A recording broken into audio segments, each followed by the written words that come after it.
Every time you get angry, you hand your power to someone else. The calmest person in the room, that's the real leader. Not because they're passive, but because nothing shakes them. They've built an inner fortress no insult, rejection, or betrayal can enter. If your peace still depends on how others act, you're not in control. They are. Emotional discipline isn't optional anymore. It's the edge the world's strongest minds already have. In a few moments, you'll learn the secret to staying calm and unbothered, no matter who tries to provoke you. Your reaction is your responsibility. You do not control what others say or do, but you control how you respond. That truth alone is the foundation of power. Anger is a fire. You can feed it or you can extinguish it. The wise man doesn't burn with rage, he burns with purpose. Proverbs 16:32 says, "He who is slow to anger is better than the mighty, and he who rules his spirit than he who takes a city." When someone offends you, remember, they are offering you their weakness. Will you accept it, or will you offer strength instead? You are not a puppet. You are not at the mercy of someone else's bad day. You are the master of your emotional estate. Like a skilled gardener, you uproot bitterness before it poisons your soil. Train yourself to pause, to breathe, to say nothing when fury begs you to speak. This discipline is the beginning of true power. Abraham Lincoln, during his presidency, often wrote letters filled with rage, but he never sent them. He knew the damage of reaction. Instead, he chose response. And history remembers him not for his outbursts, but for his composure. So must you. Offense is a choice, not a sentence. People will talk. They will mock your name, twist your motives, and assign to you stories that were never yours. That is the world. It always has been. Men will provoke. They will spread falsehoods in back rooms and disguise it as truth in public. And if you are not careful, you will begin to respond to each word, defend every blow, and retaliate at every jab. But here lies the trap. Offense is your decision. It is not given, it is taken. And once you take it, you have given something far more valuable in return, your peace. Even Jesus Christ, the one whose mission was divine, was not spared from this. He was spat upon. He was flogged. He was crowned with thorns and crucified like a criminal. And still, as the hammer drove the nails, he did not curse his accusers. Instead, he said, "Father, forgive them, for they know not what they do." In that moment, he taught us a truth few ever learn. Forgiveness is the highest throne of. You must never lower yourself to match the temperature of someone else's fury. When others burn with anger, let your spirit remain calm. When they slander, let your character speak louder than their noise. When they try to provoke, do not play their game. A lion never flinches at the bark of a street dog. Why? Because it knows what it is. And so must you. You must know who you are. Booker T. Washington, born into slavery, he rose to become one of the most respected educators and leaders of his time. At the height of racial tension in America, when insults and prejudice followed him at every step, he was once confronted by a man on the street who ridiculed him for walking alongside white colleagues. Instead of reacting, Mr. Washington smiled and kept walking. Later he wrote, "I shall permit no man to narrow and degrade my soul by making me hate him. That is strength, that is victory, not in the retaliation, but in the refusal to stoop." Each time you take things personally, you lose a piece of your power. You hand over your joy, your clarity, and your dominion to someone who did not earn it. But when you refuse to be offended, when you decide, "This does not define me," you become immovable, like a pillar in the storm, like a mountain unmoved by the wind. Practice this daily. The next time someone mocks you, gossips about you, challenges your worth, pause. Do not react. Ask yourself, does this define who I am? If the answer is no, then let it pass, like wind, like noise behind a closed door. Let it pass. Because you are not a sponge for other people's dysfunctions. You are a temple, a throne, a flame that doesn't flicker with every gust. Stand tall. Be still. Stay noble. That's how you win. 3. Emotional mastery starts in solitude. Silence is not absence. It is preparation. It is the quiet chamber where your strength sharpens, your spirit strengthens, and your future is carved out in invisible ink. The world glorifies noise, shouting, boasting, reacting, but true power does not make a sound. It simmers, it watches, it waits, and when it finally speaks, the world listens. Psalm 46:10 whispers, "Be still and know that I am God." There is divine strategy hidden in that stillness, for it is not mere quiet, but a holy pause. In stillness, you are not doing less. You are becoming more. You are not withdrawing. You are preparing. You are not absent. You are in attendance with your inner world. The man who masters his anger, who conquers his inner war, is not the one who bursts out in fury or wrestles for dominance in every room. No, he is the man who sits with himself, who breathes through the fire, who trains his emotions in silence until they bow in obedience to purpose. Every day must begin with silence. Give yourself this time alone, not to escape the world, but to prepare for it. Reflect on what you are building. Pray for the wisdom to act wisely. Write down your vision so it may become anchored in your mind. Listen for what your soul is trying to say. Think of solitude like a forge, a place of fire not for destruction but for shaping. When you step into silence, you are like raw iron placed in heat, not to melt but to be molded. You enter scattered, you exit shaped, like steel. Mahatma Gandhi understood this well. Before facing empires, before enduring prison and persecution, he often fasted and meditated in private. His strength wasn't in angry speeches. It wasn't in retaliation. His weapon was clarity, and clarity was born in silence. When he spoke, he moved nations, not because his voice was loud, but because it was forged in solitude. You must do the same. You cannot afford to live reactive. You cannot wake up and let the world set your tone. Begin with silence. Let stillness set the rhythm of your day. Guard it like treasure, because if you do not command your emotions in private, they will command you in public.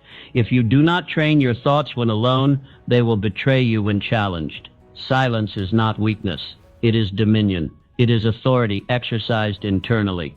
In silence, you rise above chaos. In silence, you become your own master. You don't need to prove anything. You don't need to defend everything. You don't need to shout to be heard. Your life, your decisions, your peace, they will speak for you. So practice stillness not once, but daily.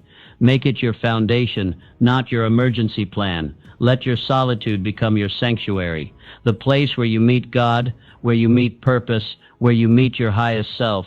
When the world shakes, let your silence be the anchor. When people provoke, let your silence be the shield. And when the time comes to act, your words will not be noise. They will be weapons of precision. Silence is not what the world sees, but it is where the unseen man is built. And that man, strong, stable, clear, is the one who wins. 4. Understand that most people are hurting. The insult hurled at you isn't always about you. Often, it is a mirror held up to someone else's suffering. People speak from their wounds. They bleed on those who didn't cut them. The bitterness they aim in your direction is often bitterness they cannot unload anywhere else. That is why you must learn this essential truth.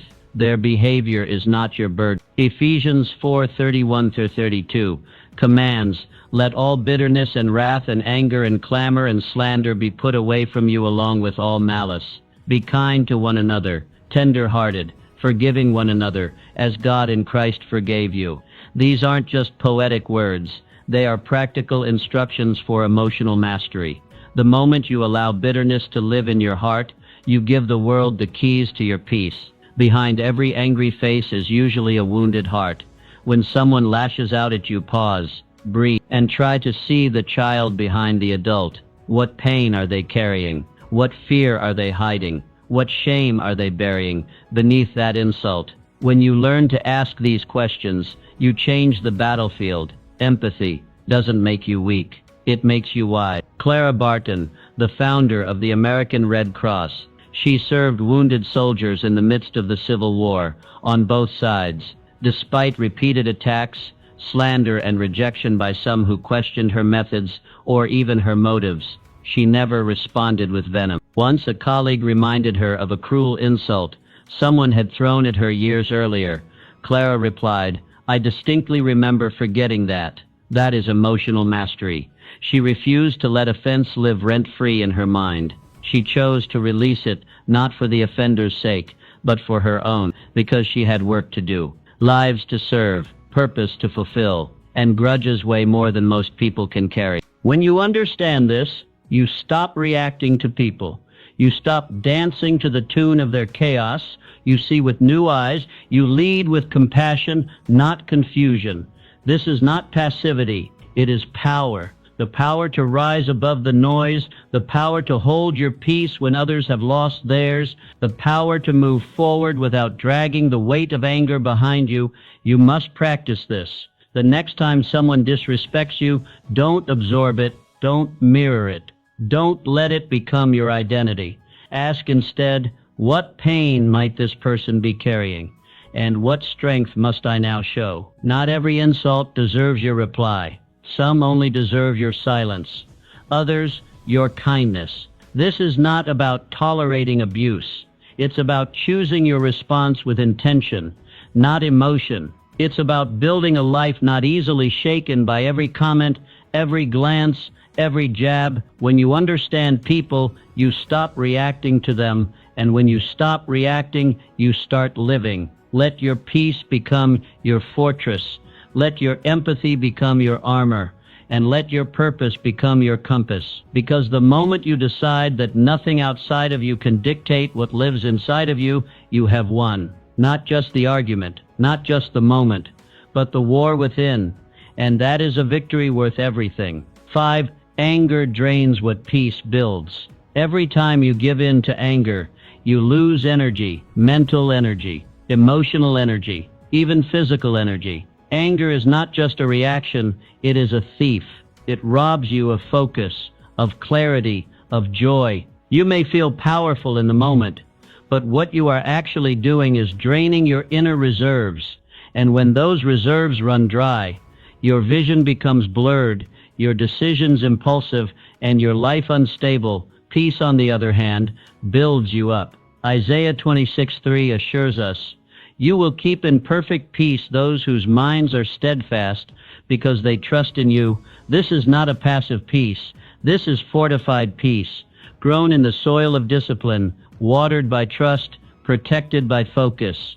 It is the reward of those who refuse to give their mind to every offense, every irritation, every storm. You must train yourself to stay anchored. Keep your mind stayed on what matters, your purpose, your mission, your integrity. Anything, and I mean anything, that takes you off course is too expensive. Let it go. You cannot afford to waste your power on petty things. You were not born to be reactive. You were born to be resolute. Think of your mind as a bank. Every angry outburst is a withdrawal.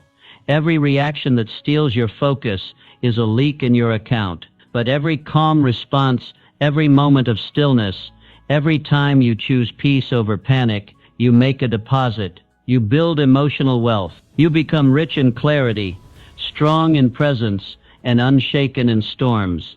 Andrew Carnegie, the great steel magnate who rose from humble beginnings to become one of the wealthiest men of his time, understood this principle well. As his influence grew, he was surrounded by critics, advisors, flatterers, and enemies alike. Yet he once remarked, "As I grow older, I pay less attention to what men say. I just watch what they do." Why? Because he refused to waste his energy on noise.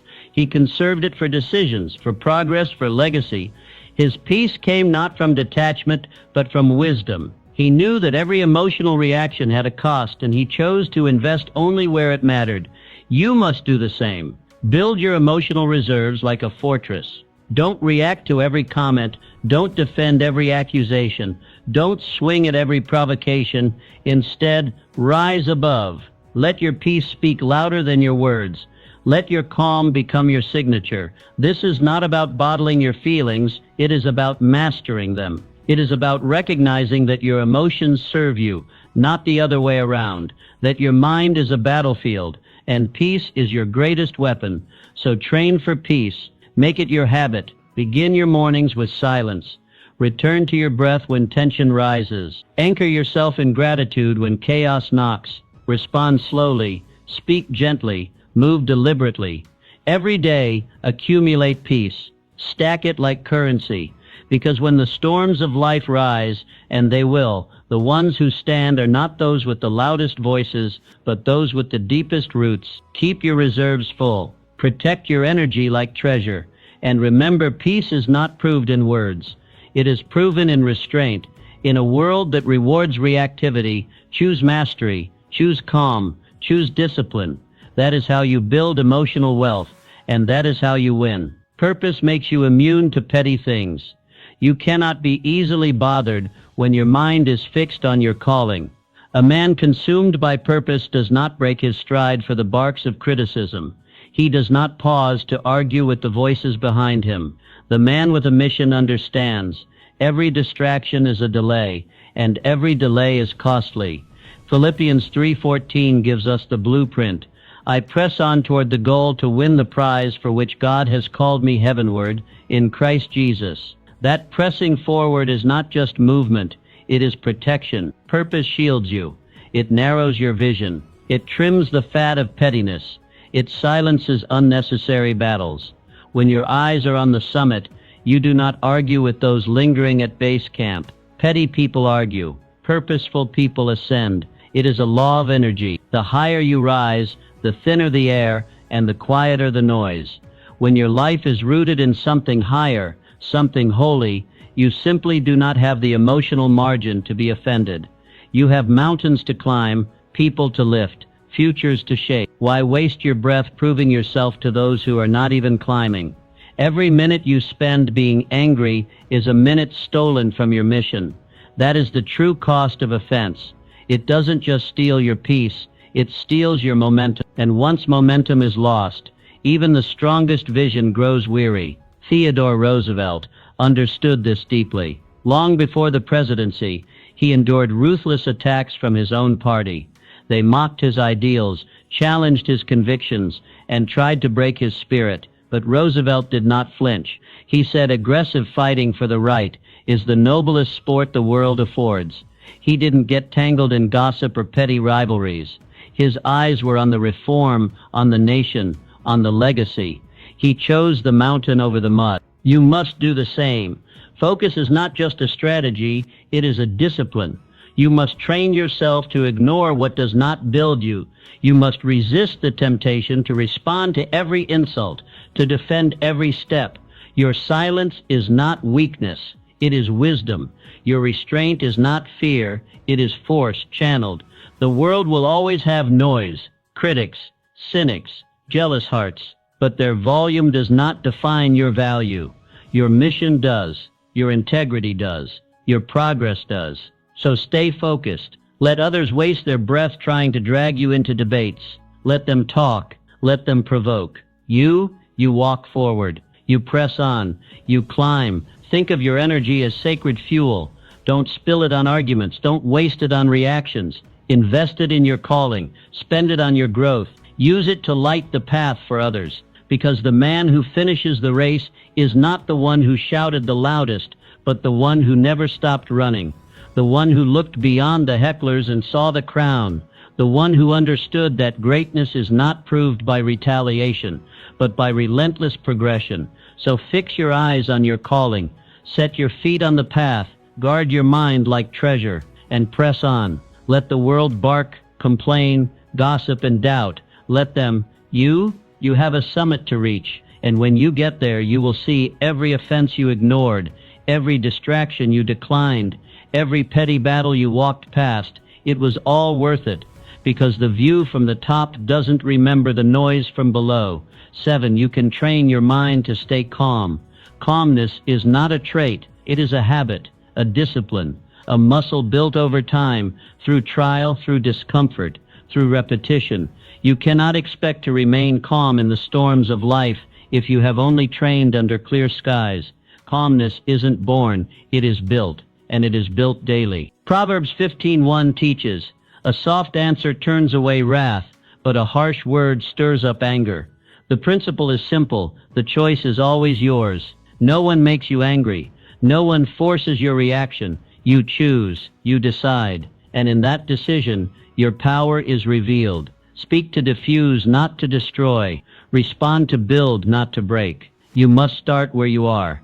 Practice calmness in the small, seemingly insignificant moments. Get cut off in traffic? Smile instead of seethe. Get interrupted in a meeting? Take a breath before you respond. These are not nuisances. They are training grounds. You are in the gym of your character. Every annoyance is a drill. Every provocation is a rep. And every time you respond with peace, you grow stronger. Just like athletes train long before they enter the arena, you must drill calmness before conflict knocks. You do not wait until the fire rises to find your extinguishers.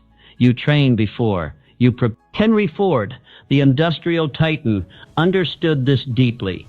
He built not only machines but movements, and in doing so he faced fierce resistance from rivals, from lawmakers, even from his own investors. But Mr. Ford rarely reacted in rage. He believed in efficiency of emotion as much as efficiency of mechanics.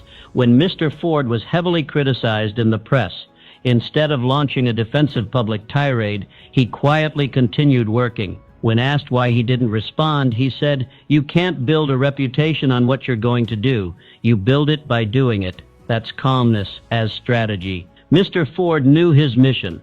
He had no time to waste on temporary fires. He had an empire to build.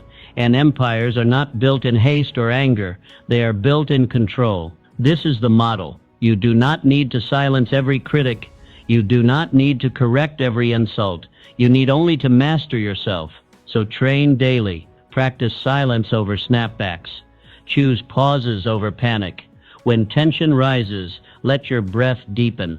Let your voice soften. Let your words become tools of peace. Calmness does not mean passivity.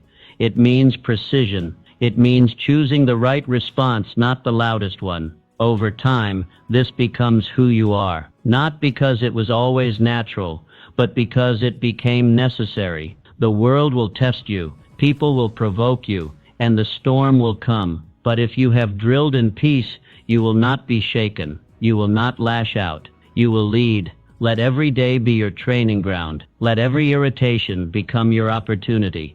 Because the man who stays calm when others lose control is the man who commands the room, not with volume but with presence. Calmness is not weakness. It is strength perfectly harnessed. And when it is mastered, it becomes your shield, your sword, your silent power. So stay ready, train daily, and build the kind of peace that cannot be provoked. That is how leaders are made. That is how legacies are built. Let go of the need to be right. Much of the anger you feel does not come from injustice. It comes from ego, the need to prove yourself, the hunger to win an argument, the desire to dominate a conversation or come out on top. But what if you didn't need to be right? What if instead of chasing victory, you chose wholeness? What if the real success was not in the comeback, but in the calm? Romans 12:18 gives us a liberating truth. If it is possible, as far as it depends on you, live at peace with everyone. That peace isn't always mutual. It doesn't mean everyone will like you, agree with you, or validate you, but it does mean you refuse to fuel the fire. It means you refuse to let someone else's chaos become your climate. Peace sometimes means letting go of the last word, of the clever reply, of the perfect retort. It means choosing harmony over temporary victory. Because when you stop arguing with fools, you stop looking like one. And when you choose to be whole instead of right, you gain something that no argument can offer, your dignity. Imagine you're walking through a muddy path. Someone ahead of you turns and throws dirt.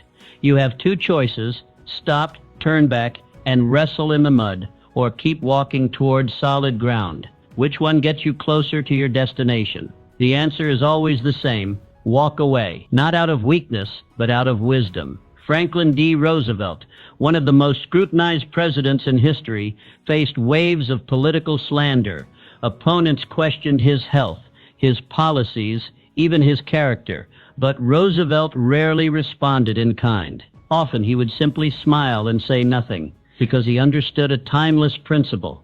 Not every battle is worth the war. Not every comment deserves a comeback. His focus was not on applause, but on outcomes. He was building something bigger than rebuttals. That's the model. That's maturity. You don't have to silence every critic. You don't have to correct every misconception. You only have to stay faithful to your mission. Your peace is your proof. When you argue out of ego, you lose. Even if you win the conversation, you lose your calm, your clarity, your composure. But when you choose to walk away, you retain control. You keep your focus intact, and you remain aligned with something greater than pride. You must train for this.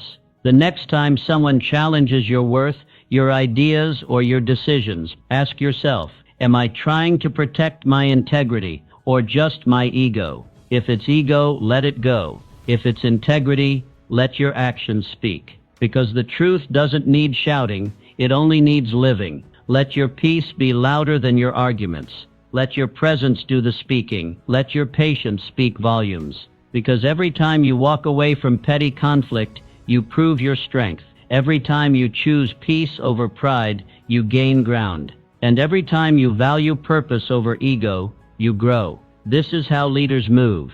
This is how wisdom walks. Quiet, focused, untangled. So choose your peace. Guard it like gold. And remember, not every fight is a battlefield. Some are just distractions. And you have somewhere higher to go. Keep walking. Forgiveness frees you from emotional slavery. Holding a grudge is like drinking poison and expecting the other person to die. It does not wound them. It wounds you. The bitterness you hold in your heart does not punish your offender. It corrodes your peace, your joy, your clarity. Every time you replay the offense in your mind, you tighten the chains around your own soul. Matthew 6:14-13 makes it clear.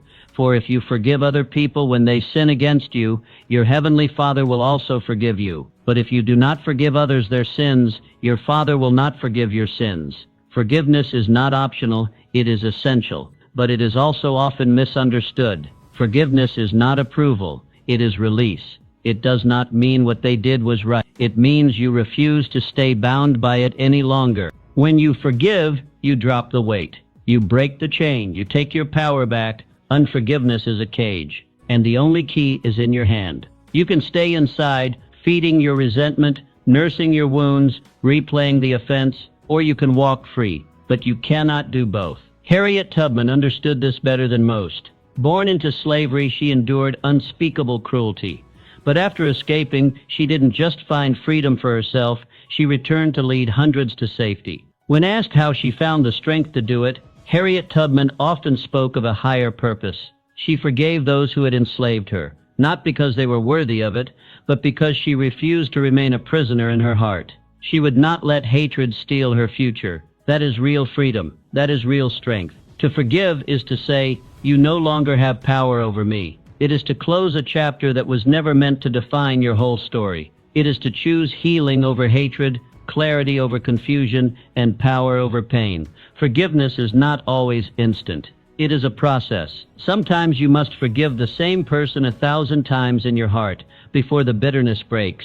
But every time you choose to let go, you move forward. You breathe deeper. You rise higher, because forgiveness is a ladder, and unforgiveness is a trap. You must make peace with the past, or you will poison your future. The grudge may feel like protection, but it is a prison. Release it. Not because they deserve your mercy, but because you deserve your peace. Forgive, not to free them, but to free yourself. When you forgive, you return to your power. You stop letting someone else's actions write your emotional script. You reclaim your narrative. You move from being a victim to a victor. So how do you begin? Start with honesty. Acknowledge the pain. Speak it out. Name the wound. And then declare your decision. I will not carry this any longer. Pray for the strength to let go. Ask for divine help. Write a letter you never send. Say the words you've been choking on. Then take a deep breath and release. Forgiveness does not erase memory, but it transforms meaning. What once defined you can now refine you.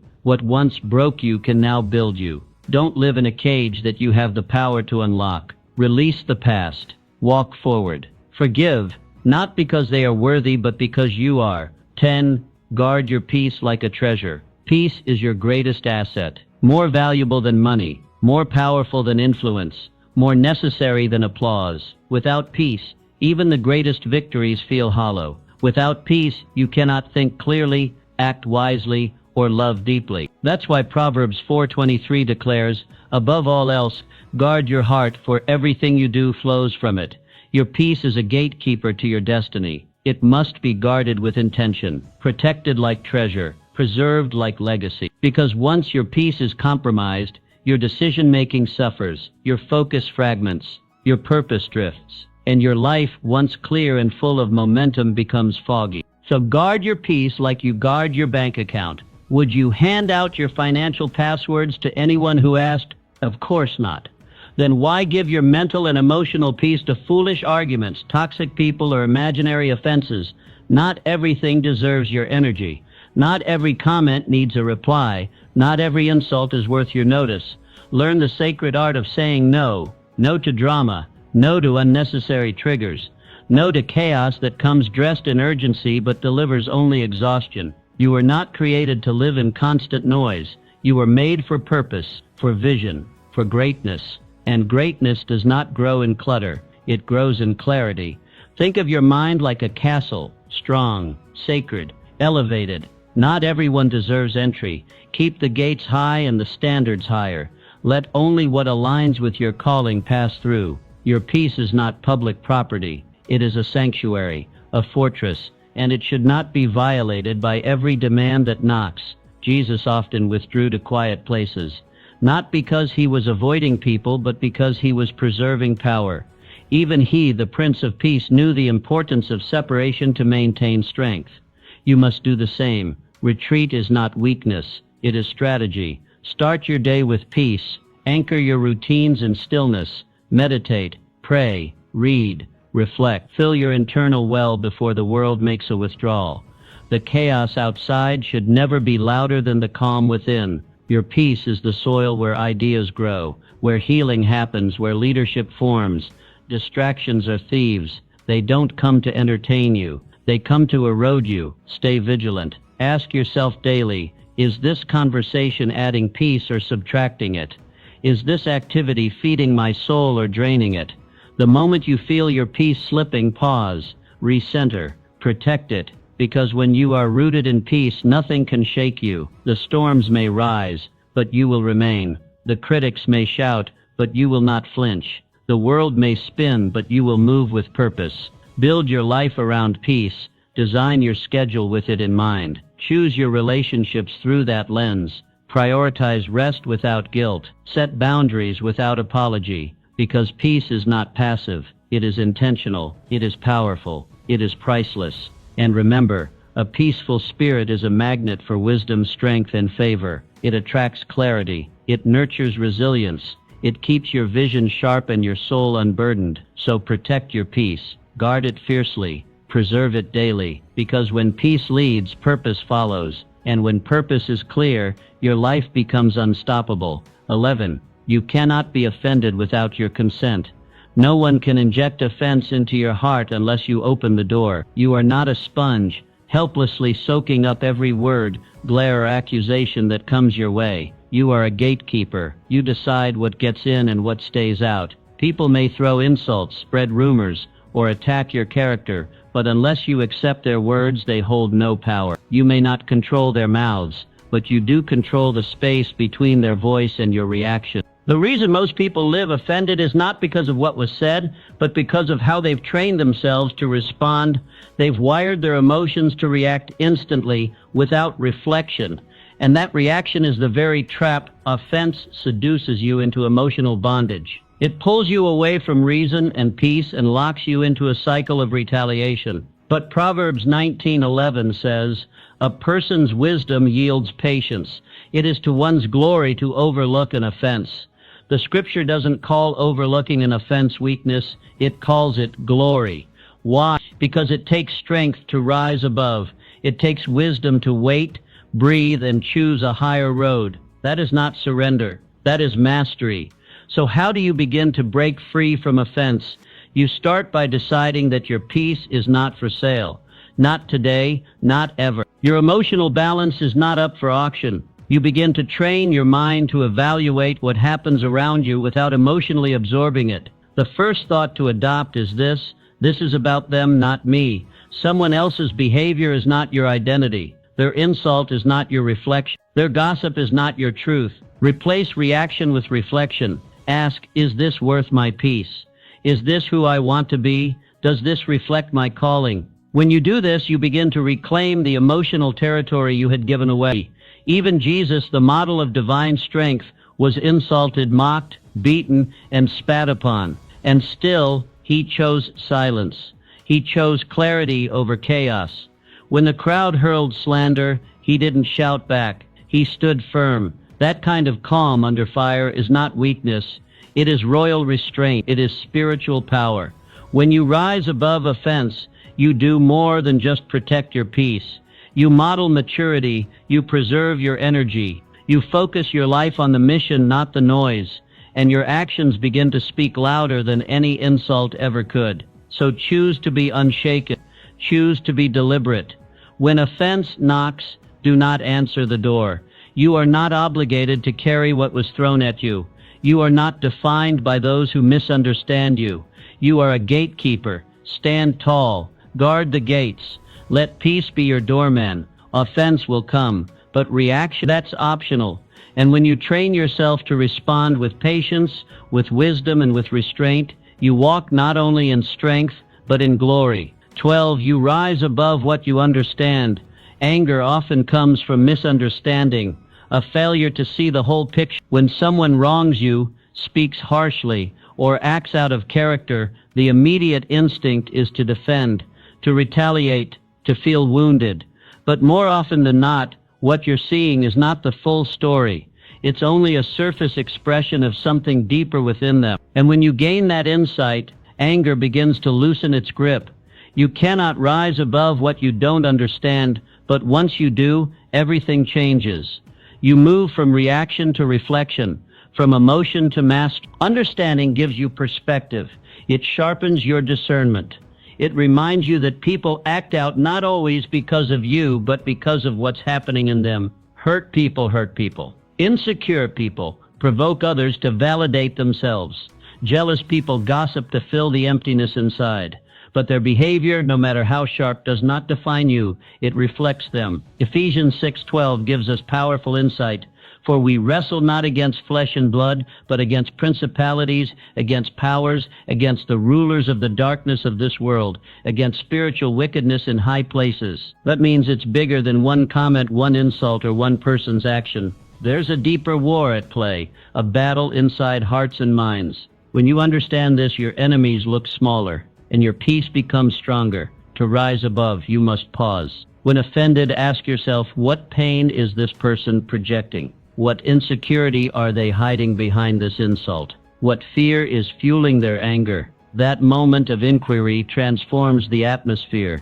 Their words begin to lose weight, and your wisdom begins to grow. Suddenly, their actions don't seem so personal. Their offense doesn't seem so powerful, and you no longer feel compelled to match their chaos. Instead, you choose calm. You respond from a place of authority, not anxiety. You lead, not react. You build peace, not walls. Abraham Lincoln, a man constantly under fire from critics, opponents, and even his own allies. Yet he carried a calmness that disarmed many. One journalist mocked him in print for years, questioning his intelligence, decisions, and leadership. Yet years later, Mr. Lincoln offered this same man a government position. When asked why, Lincoln replied, "He had talents I could use." That is the power of understanding over offense, of purpose over pride. Mr. Lincoln didn't let the man's past insults determine his value. He looked beyond the noise and saw utility. He valued contribution over conflict.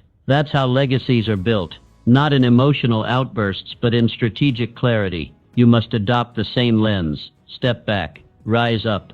See the bigger picture. Don't get entangled in every slight. Don't let offense become your identity. Understand the source and you disarm its sting. Understand the pain and you reclaim your peace. This is not about excusing poor behavior. It's about protecting your energy. It's about staying rooted in truth. Because when you understand people, you navigate them wisely. You stop taking things personally. You begin to lead with empathy, confidence, and calm authority. So the next time anger rises, stop and ask what's really going on here. Let that question guide you to wisdom. Let it turn conflict into clarity, and let it guard your heart with the peace that surpasses all understanding. Understand and stay unshaken. 13. Stop letting temporary people control your permanent mood.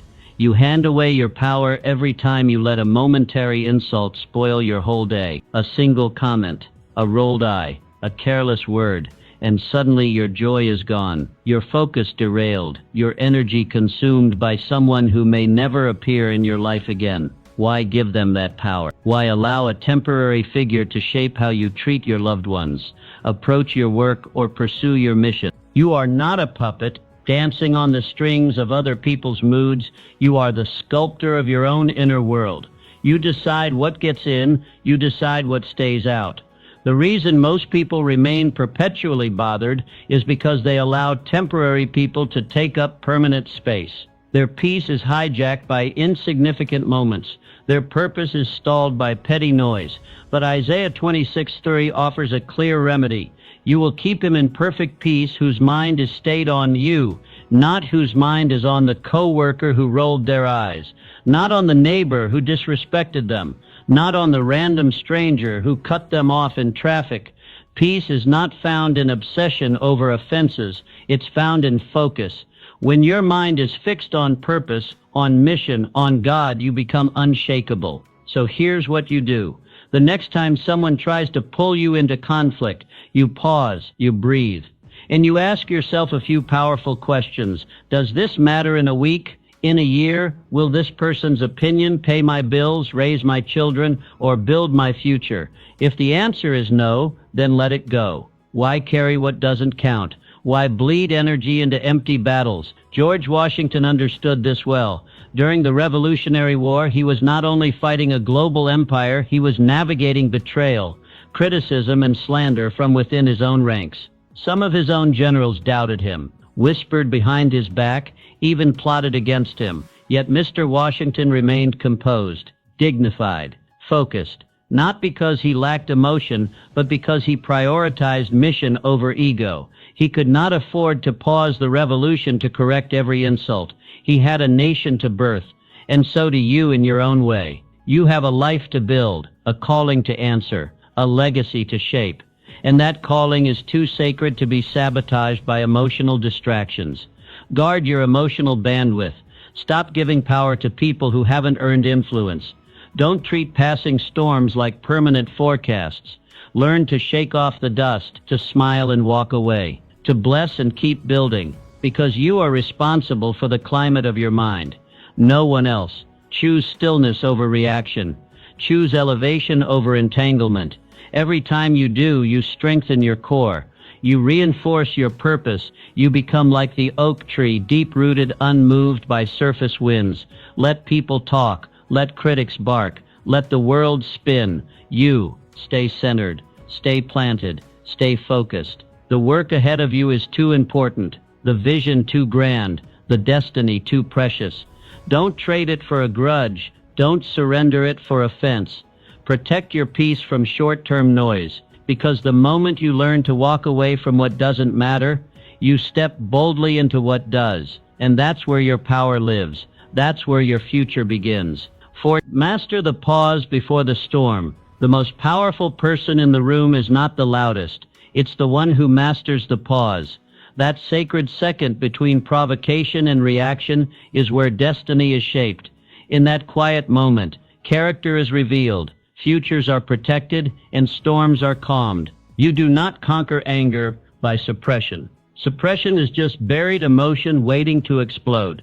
You conquer anger through awareness, and awareness lives in the pause. It is in the space where you choose your response, rather than serve your reaction. That choice, tiny, invisible, silent, is where your strength is built. Mastering the pause begins with a single habit: breathe and buy time. You don't need to win the moment. You need to protect the mission. When someone provokes you, don't answer instantly. Instead, breathe deeply. Count backwards. 10 to 1. Take a short walk. Step outside. Turn your attention inward. Respond only when your voice carries purpose, not poison. That 1 second of silence might save a friendship, a reputation, a business deal, or even your peace of mind. It is in the delay that you gain distance, and in that distance, you gain clarity. What seems urgent in the fire of emotion often looks trivial in the calm of reflection. Winston Churchill, known for his fiery speeches and sharp wit,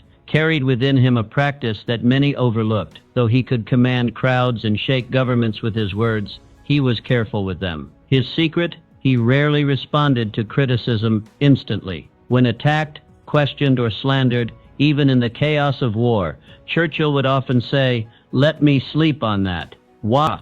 Because he understood that rash responses destroy strategy. He knew that strength is not proved by how fast you speak, but by how wisely you speak, and wisdom lives in patience. You must do the same. Every conflict, every insult, every challenge is a fork in the road. React fast, and you often regret. Respond slowly, and you lead. Mastering the pause is not weakness, it is control, self-command. It is knowing that no one else dictates your state. Train yourself in this. Practice in the small things so you're ready for the big ones. Someone cuts you off in traffic? Breathe. Your coworker speaks out of turn? Pause. A relative presses your buttons at a family gathering? Step away. Every pause is a rep. Every silence is a set. You are building emotional muscle. Let your pause be your power. Not because you are passive, but because you are precise. Because you refuse to let a 5-second offense hijack your 5-year future.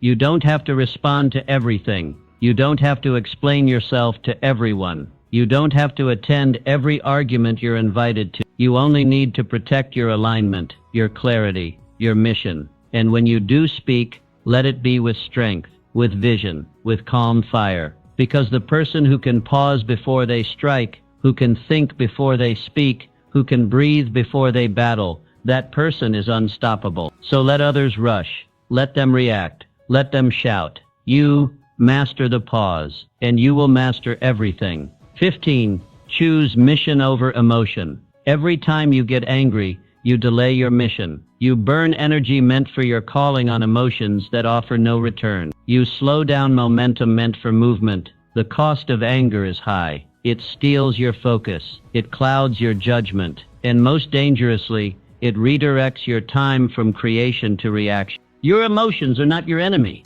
They are signals, not steering wheels. They can inform you, but they must never control you. When anger starts to guide your actions, it becomes a thief of purpose, a thief of productivity, a thief of peace. The wise man asks a better question. Is this offense more important than my assignment? That one question clarifies everything.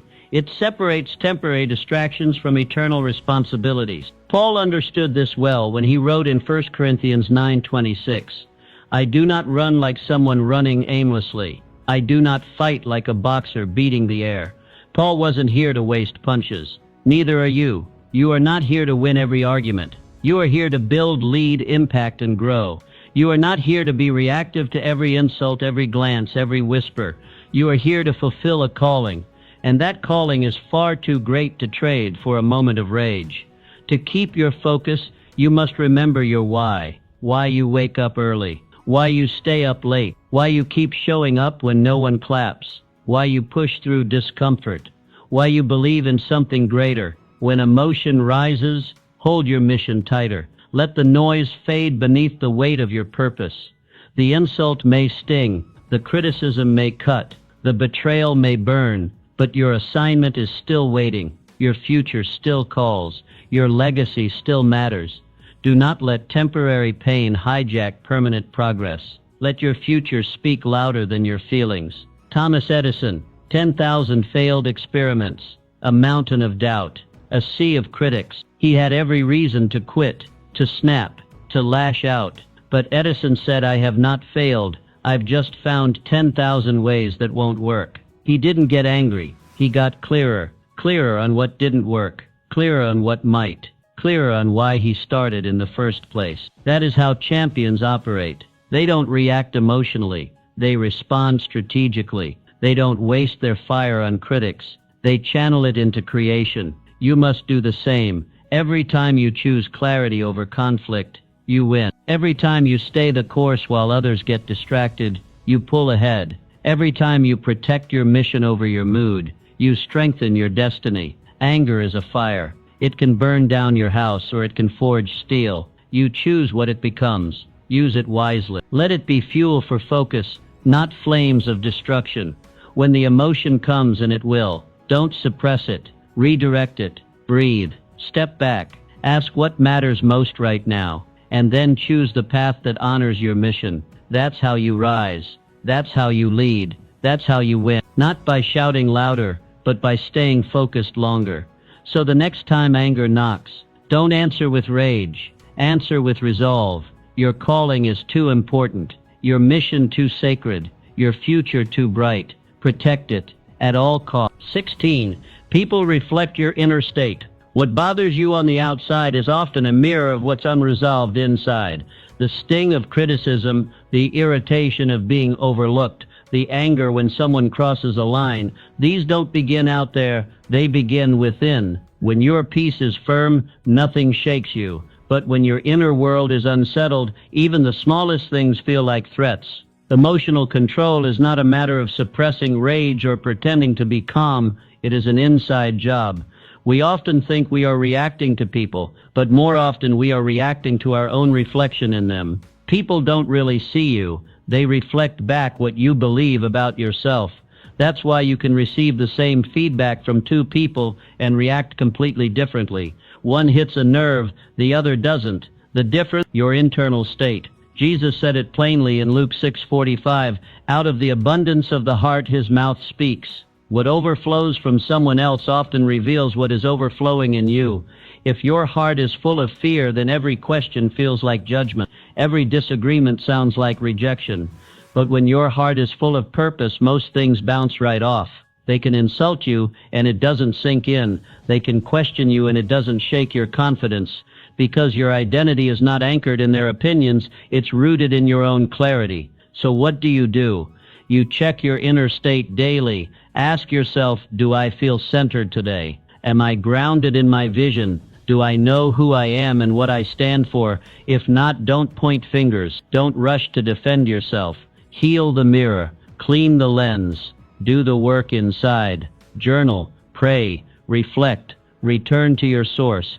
Build your inner strength like a temple. Place bricks of discipline, mortar of truth, pillars of identity. When you do that, the winds of the world blow, but they don't bend you. You become immune on the outside because you're fortified on the inside. Take Eleanor Roosevelt. She was no stranger to criticism. As First Lady, she redefined the role, spoke her mind, and challenged societal norms. She was mocked in newspapers, attacked by opponents, even ridiculed by members of her own party. But she famously said, "No one can make you feel inferior without your consent."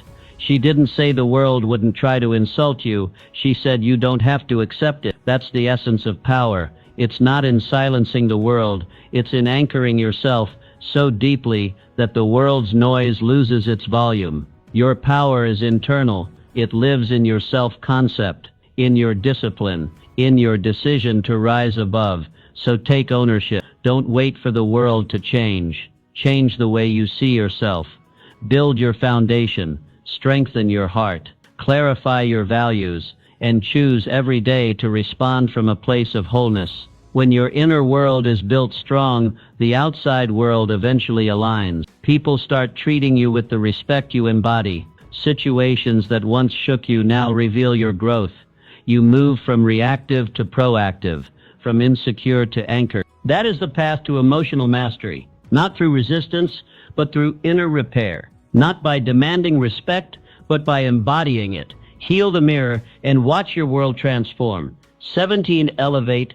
Don't escalate. Anger loves company, but leadership requires solitude. Anger wants you to react, to join the chaos, to match fire with fire. But leadership requires that you rise above the flames. When you react, you escalate. When you rise, you elevate. And only one of those choices brings peace. You were not made to fight every fire. You were made to walk through the heat without being consumed. Romans 12:21 gives us the blueprint. Do not be overcome by evil, but overcome evil with good. That's not passive resistance. It's powerful redirection.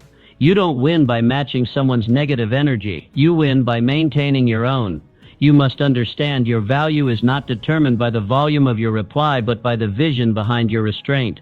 When you stay calm in conflict, when you pause instead of pounce, when you lead instead of lash out, you become the thermostat, not the thermometer. You set the tone. You decide the direction. So how do you rise? It starts with one rule. Don't fight for dominance. Fight for direction. Ask yourself, where do I want this moment to take me? If the answer is nowhere, then don't go. If the argument leads to no progress, don't participate. Let them rage. Let them provoke. You stay still. Stillness is not surrender. It's strategy. Real strength is silent. It does not need to be loud to be powerful. It does not need to retaliate to be respected. Power is presence, and presence comes from purpose. When you know where you're headed, you don't let distractions detour you. Take Nelson Mandela, 27 years in prison, stripped of freedom, separated from his family, surrounded by hatred. When he was released, he had every human reason to lash out, to seek revenge, to respond to violence with fury, but he didn't. He elevated. He chose unity over vengeance, dialogue over destruction. And that is why he didn't just survive. He transformed a nation.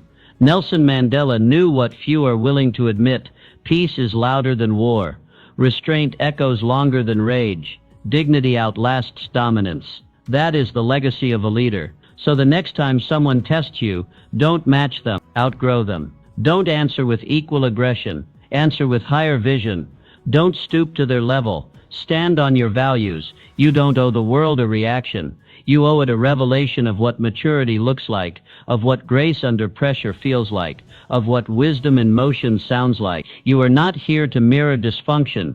You are here to model greatness. When you lead, you will be misunderstood. When you stay silent, people will assume you are weak. When you walk away, they will call it cowardice. Let them, because while they're talking, you're built. While they're arguing, you're growing. And while they're focused on you, you're focused on the mission. Remember, anger may feel strong in the moment, but peace endures. Anger burns bridges. Peace builds kingdoms. Choose wisely. You were not made for petty battles. You were made for a powerful purpose. Guard it, protect it, lead from it. Because the world doesn't need more reactors, it needs more risers. And that's what you are becoming. 18. Say less, hold more power.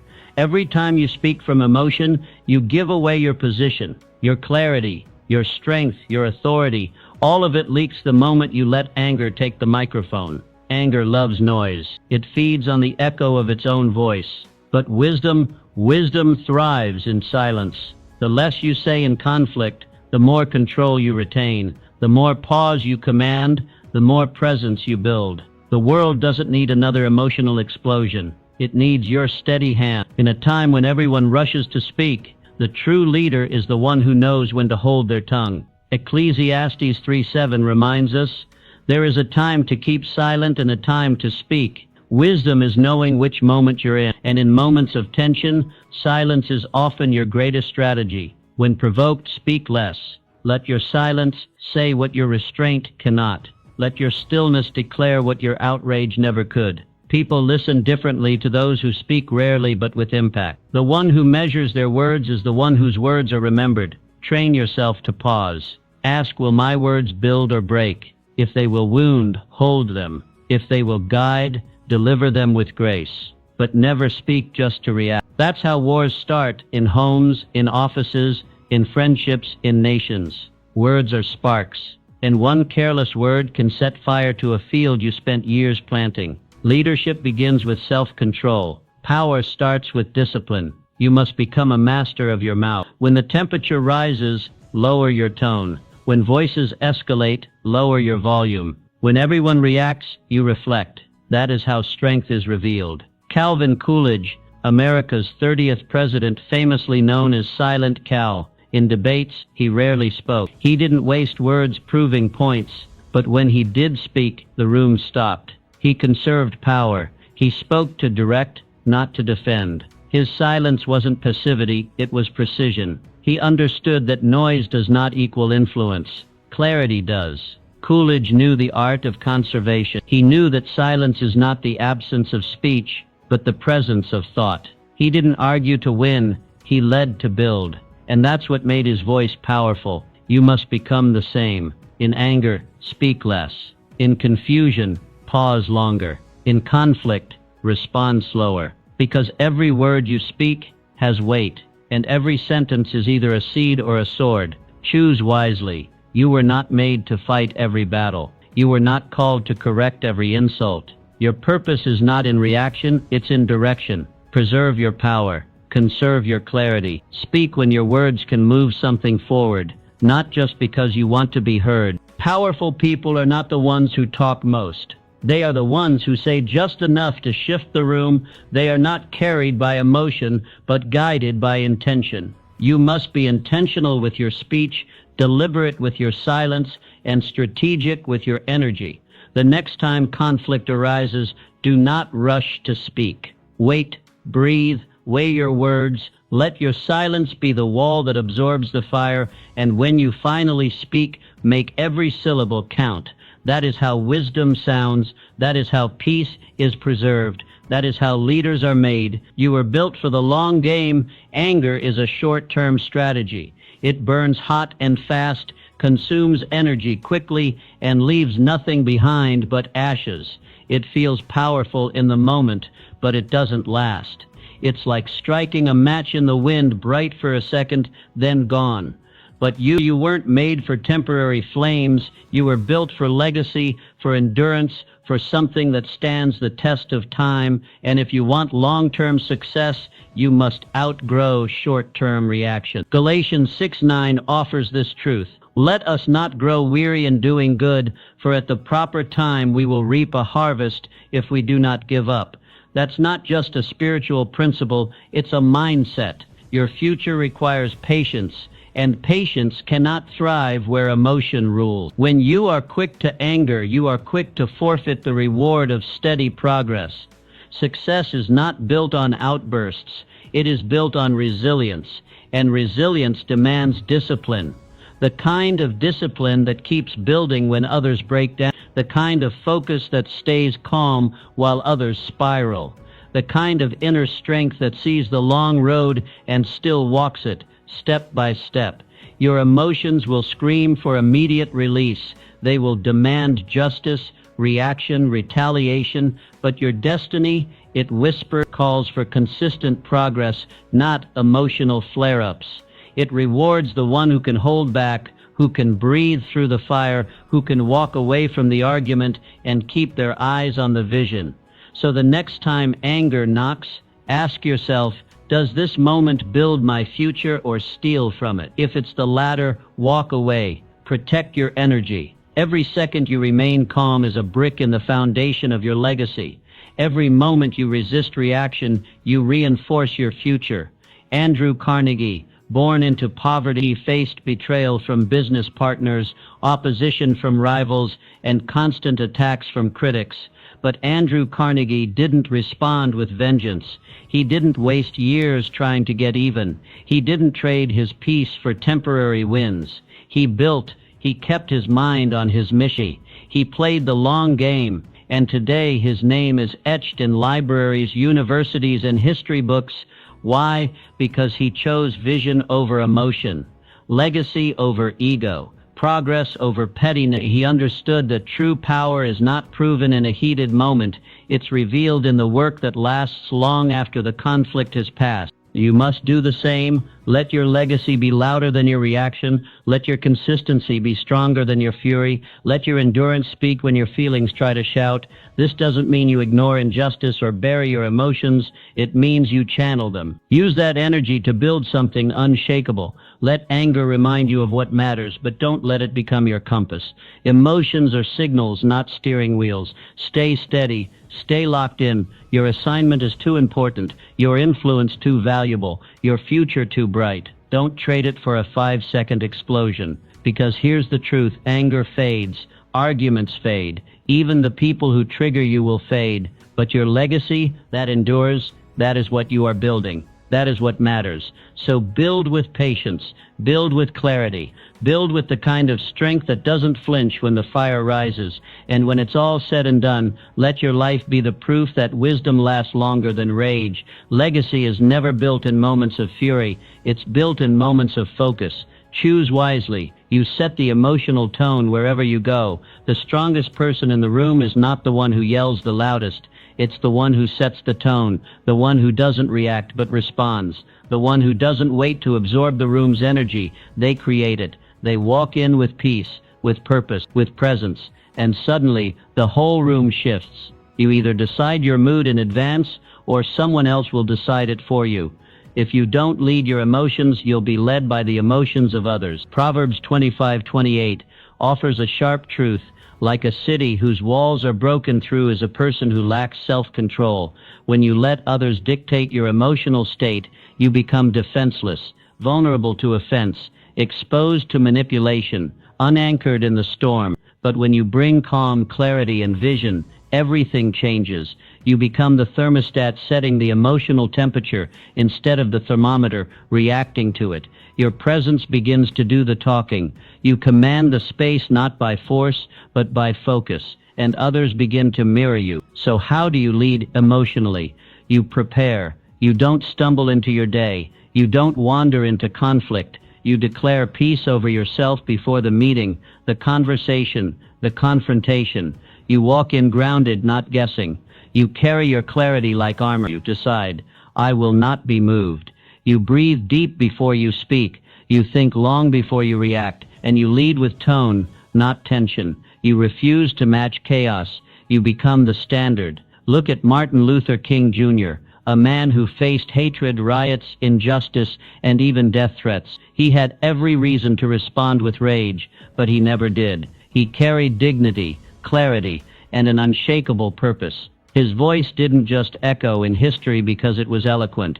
It echoed because it calmed storms, because it came from inner stillness, because he was the storm, a steady, righteous force of change that didn't need to shout to be heard. That's the power of tone. When your spirit is anchored, your words carry weight. When your heart is settled, your presence brings peace. And when your vision is clear, your leadership becomes magnetic. Set the tone. Before the world can trigger you, you must train yourself. In the morning, set your mind. In moments of tension, check your breath. In times of conflict, return to your values. Speak from purpose, not pressure. Others may try to provoke you, but you don't flinch. Others may bring drama, but you bring direction. Because you know storms are loud, but anchors are quiet, and you choose to be the anchor. This isn't about pretending you have it all together. It's about practicing mastery, practicing awareness, practicing leadership. It's about being the one others look to when things start to spin. Be the calm in the chaos. Be the clarity in the confusion. Be the peace in the pressure, because the world doesn't follow the loudest voice, it follows the clearest one. And when your tone is anchored in peace, people listen, they soften, they shift. Lead with peace. Set the tone, and the world will follow. You now hold the keys to emotional freedom. What will you do with them? Will you stay the same, or rise into the version of yourself you were born to be? The world doesn't need more reactors. It needs more responders, more still waters, more unshakable souls. Begin now. Forgive quickly. Focus deeply. Guard fiercely. And remember, the most powerful person in any room is the one who stays calm. That person is you.